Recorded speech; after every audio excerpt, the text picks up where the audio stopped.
The courtroom was quiet when Judge Judy entered, her robe sharp against the dull beige walls, her face carved with experience and precision. Across from her stood two people whose lives had once intertwined, not as strangers, not even as friends, but as lovers. Now, they faced each other like enemies on opposite sides of justice. Ms. Johnson, calm but trembling under the weight of her own memories, stood at the plaintiff's podium, holding a folder thick with papers, photographs, and scars. Across from her, Mr. Wood, once her boyfriend, now her accused, leaned slightly against the table, arms crossed, his expression a mix of defiance and exhaustion. Between them hung a story that began with affection and ended in shattered glass, bruised hearts, and a vandalized car. Judge Judy looked up from her file. "So, Ms. Johnson," she began, voice steady, "you and Mr. Wood used to date, correct?" "Yes, ma'am." "And according to you, he vandalized your car back in April of 2015. "Yes, Your Honor." Judy's eyes narrowed slightly. "And you filed this case more than a year later because Mr. Wood spent a year in jail. That correct?" "Yes, ma'am." "As soon as he was released, I filed," the courtroom murmured softly. Judy continued, "Mr. Wood, were you incarcerated for a year?" "Yes, ma'am," he answered flatly. "From when to when?" "From November 2015 to June 2016. And before that?" "I was not in jail between April and November. No." Judy's eyes flicked up. "So, Ms. Johnson, you had more than half a year to file this claim before he went to jail. Why didn't you?" Ms. Johnson hesitated.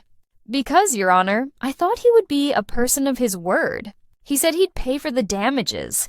That one line, 'I thought he would be a person of his word,' filled the room with invisible electricity. Everyone knew what that meant. She had trusted him. Maybe loved him still." Judy folded her arms. "Did he actually say he'd pay for it?" "Yes, after the incident. He texted me the next day, said he'd take care of it. Do you have the text?" "I don't, Your Honor." "So he texted you, but you didn't respond." "No, I didn't want to argue." Mr. Wood interrupted. "I told her I'd help her with the car, not pay for the car." Judge Judy turned her sharp gaze on him. "She didn't need you to help move the car, Mr. Wood. She needed it fixed. That's what people mean when they say, 'Help with my car.'" The audience chuckled quietly, and for a moment, even Ms. Johnson smiled. The kind of brief, bittersweet smile of someone who's finally being believed. Then Judge Judy turned back. "Ms. Johnson, tell me what happened that night, April 4th, 2015. Ms. Johnson took a breath. Her voice wavered as she began, "We had gone out to dinner. Everything seemed fine at first, but after dinner, he started getting an attitude. He was angry, picking fights in the car. I didn't even know why." Judy cut in, "Who was driving?" "I was. And what happened next?" "I kept asking him to calm down, to stop arguing. He got louder, meaner. I was scared. I didn't know how far he'd go, so I pulled into my friend Rick's driveway. He's my witness, just to get help, just in case it got worse." Mr. Wood shifted, his jaw tight. "That's not how it happened." "Hold that thought," Judy said without looking up. "Ms. Johnson, what were you arguing about?" "I don't even know. He was just angry. Something in him just flipped." Judy turned to Mr. Wood. "You remember?" He nodded. "Yes, Your Honor, we weren't at dinner. She picked me up because she wanted to go to the casino. I left my motorcycle in town, and she was driving. On the way, I got a call from another girl, and she lost it. She started yelling." Judy leaned forward. "So, a woman called you, and she got jealous?" "Yes, ma'am." "And that's what started the fight?" "Yes." The room shifted. Eyes moved from one to the other, tracing invisible tension. The fight had begun over something small, as they often do. A phone call, a tone, a look. But small sparks can light fires, and this one burned straight through their relationship. Ms. Johnson's voice trembled. "I wasn't jealous. I was just tired of being disrespected. He was drunk, yelling. I pulled into Rick's driveway and told him to get out of my car. He refused. I kept asking, but he wouldn't. Finally, he got out and started kicking my car. Over and over." Her eyes glistened. "I ran up to Rick's door screaming for help. He was out of control. I'd never seen him like that. Judge Judy nodded slowly, her face hardening. And those are the damages you're suing for? Yes, ma'am. Dents, broken mirror, scratches down the door. Over $1,000 in damage. Now it was Mr. Wood's turn. Your Honor, he started, voice defensive. She wasn't being honest. We didn't even make it to the casino. She saw I got a call from another woman, and she pulled over, furious. I got out of the car before she even said anything, and she drove off mad. Judy raised an eyebrow. So, you're saying she just invented a story about you vandalizing her car? Yes. She made that up entirely? Yes, ma'am. Then why? Judy said, tapping her pen against the bench. Did you text her saying you'd help with the car? Mr. Wood froze. Because she was upset. No, Judy snapped. Because you knew what you did. The courtroom went silent. Even Bird, the bailiff, stood still. Then Judy continued, her voice cold and precise. You said you weren't drinking that night, correct? Yes, Your Honor. And you, turning to Ms. Johnson, said he had been drinking? Yes, ma'am. Were you drinking? I had a few at the casino, Judy squinted. At the casino? He says you never made it to the casino. Ms. Johnson hesitated. We did. I got confused earlier. Judy leaned back. You were confused about dinner versus the casino, not about what happened next. Let's be clear. He got violent and you ran for help. That part you remember just fine.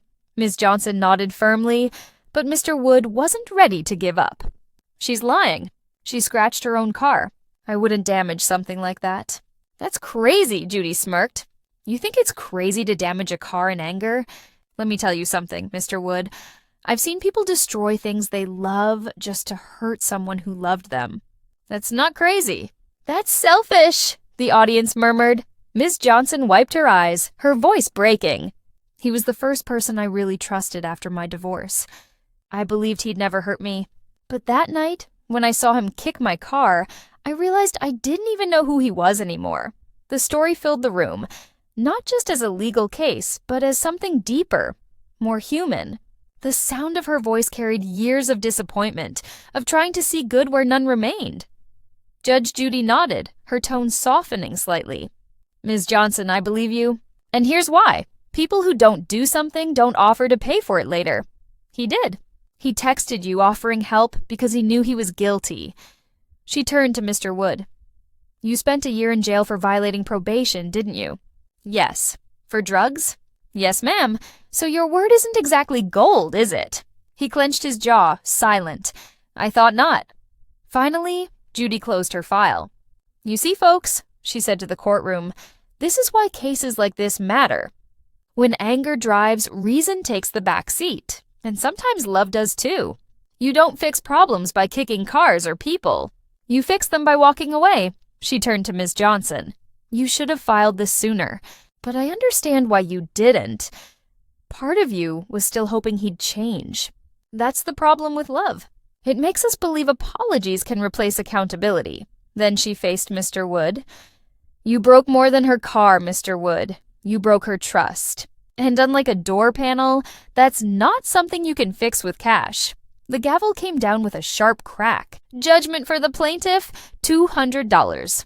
The courtroom exhaled. Ms. Johnson stood quietly, blinking away tears. Mr. Wood didn't look up. He just nodded once, as if finally realizing that this wasn't about money. It was about truth. Outside, the cameras caught Ms. Johnson standing under the California sun, her reflection in a freshly repaired car door gleaming behind her. She smiled faintly. You never really know a person until they're angry, she said to a reporter. And when they show you who they are, believe them. Because that's what this case had been about from the start. Not just a dented car, but a dented heart. A relationship built on promises and broken by pride. Anger can destroy faster than love can repair. You can replace a car, but you can't replace trust. Never let someone's rage rewrite your worth. And never wait for the person who broke you to fix what they shattered. As Judge Judy says, you can't unbreak what's been broken, but you can walk away before they break you too.